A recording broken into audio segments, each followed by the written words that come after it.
Hello, everyone. Welcome back to the channel. My name is OJ, and today I'm bringing you a never before done tier list, and that is UFC fighters I would recruit into my Schedule 1 team.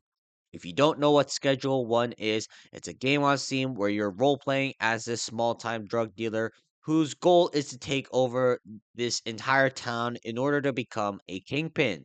My roommates and I have been playing this over the past several days, and let's just say it's a whole lot of fun. So, in a few seconds, I'll have a set of tiers for you on the screen, and without wasting any more time, let's jump straight into the video. Starting off with someone who I know will be a huge asset to our team, and that is Sean O'Malley. This guy definitely knows the ins and outs of the business. He definitely knows what kind of strain is currently hot on the market, and I would not be surprised if Sugar is growing his own shit on the side in his little farm. And if Tim Welch were here, you know that we're going to be growing some za. Because outside of training martial arts, THC is all Tim Welch seems to know.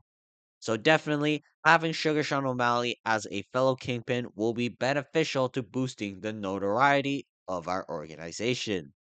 Moving on to Corey Sanagan. I'm definitely recruiting him as a valuable chemist. He's gonna get out the beakers and test tubes and mix various products and shit and create some of the world's best gas, ice, you name the product. Corey Sanhagen will be in the lab making it. Now, the reason I don't have Sanhagen here as a fellow kingpin is because I don't see Sanhagen as the type to really command people or distribute a product in vast quantities. I think as long as we leave Sanhagen to create all of the products, he'll be happy with his position. But without Sanhagen as our chemist, I definitely don't see our organization growing that much, hence why he is in the valuable employee tier. Moving on to Hanato Moicano, I'm gonna put him under the conditional employee tier. I think he will be invested once he sees the amount of money my crew is pulling, and I do see him uh being a very good distributor. At the same time, I can definitely see him wasting a day's worth of profit at the casino. He's one of those guys you need to put a limit on the amount of cash he can spend per day. Like, yeah, he could go gamble, but I don't want him to go gambling $20,000. As long as we put a limit on how much money he can spend per day, I believe Renato Moicano will be very good as a distributor. Moving on to Colby Covington, I'm putting him straight in the Benji tier.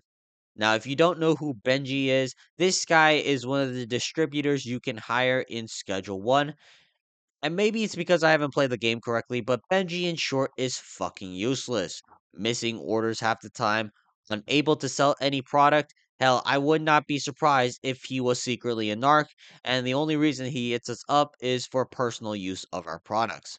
I can definitely see those traits in Colby Covington, and I reckon if he gets caught, he's straight up stitching on us and where our base of operations is. You cannot trust Colby Covington, just like how you cannot trust Benji, hence why Colby Covington is in the Benji tier. Moving on to John Jones. This does not need any explanation. He'll probably be snorting all of our meth produced in the game while driving around running over pregnant women. He will probably get arrested every 10 minutes or so, and he might even kill a cop or two during the process. Like at that point, I would personally hand John Jones over to the police, and whether or not he snitches on us, I personally would not mind because John Jones is a detriment to my organization that I must get rid of as soon as possible. Moving back up to the fellow kingpins, we have Marlon Cheeto Vera. I reckon this guy would be the perfect face of our organization. He looks very intimidating, he can fight, and he loves guns. Plus, he isn't completely psychotic. These are all promising qualities when it comes to being a high ranked enforcer in our organization. I can see him as a well respected member amongst our ranks, making sure that our distributors are doing their job, and sometimes even taking initiative himself in the case that we need a whole lot of product being moved. Plus, he's been very open to using cannabis and psychedelics and all those types of drugs. So I reckon that he's not going to be selling anything that's considered boof or trash. He'll be the guy known to selling za, the Walter White crystals, and any other high quality product. Hence why Cheeto Vera is our enforcer. Moving down to valuable employees, we have Dustin Poirier. Now, the only reason he is here is because he will probably not be directly affiliated with our organization. Rather, he'll be the guy to distribute a lot of the Louisiana style hot sauce. Now, if you don't know why we need hot sauce, is because in Schedule 1, you are allowed to mix a bunch of everyday items with your product to create even stronger and better products. I feel like he would know what we're up to because we would probably be buying an abnormal amount of hot sauce. But I reckon we give him a little tip for the delivery fee and he'll turn the other cheek, which is why I see Poirier as a valuable business partner in our organization. Moving down to the conditional employees tier, I'm going to put Drew Dober here. Now, I think Drew Dober can be a fine distributor, but I need to put him here because of two things.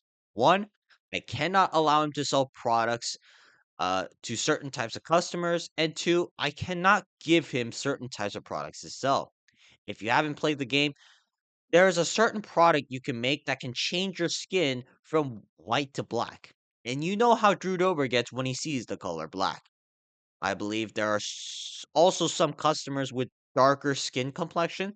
So as long as we route him away from those people and not give him skin color altering products, I think he will be a fine distributor in our organization.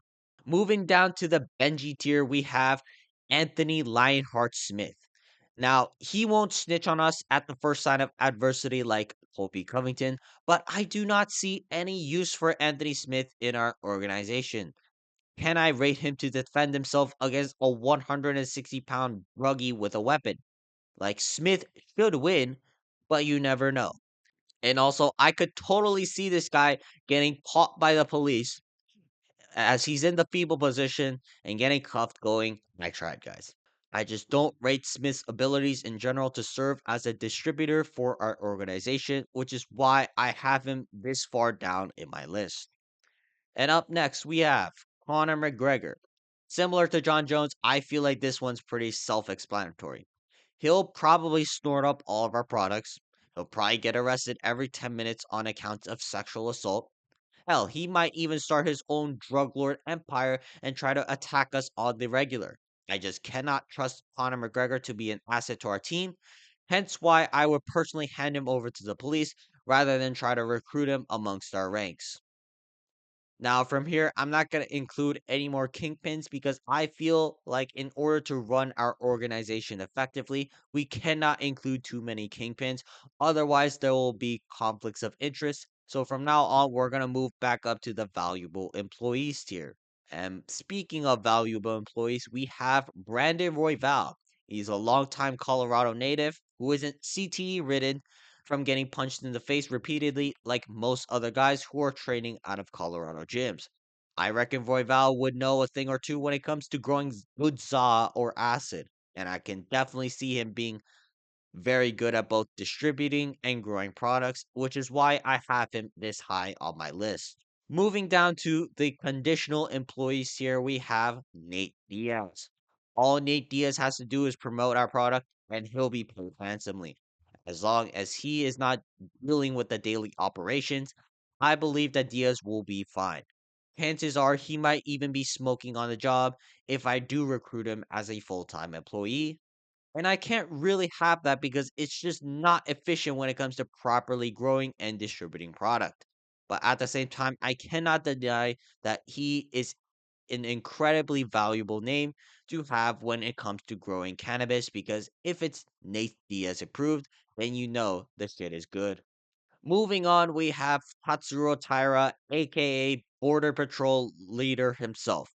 Similar to what Benji does in game, I can definitely see him secretly working for the police to take down our organization while being under the disguise of a dealer. Now, if anything, he would be a lot more useful than a Colby Covington, but I just cannot have Tyra on my organization because I will always suspect him as being a possible narc, and for that reason alone, he's staying in the Benji tier.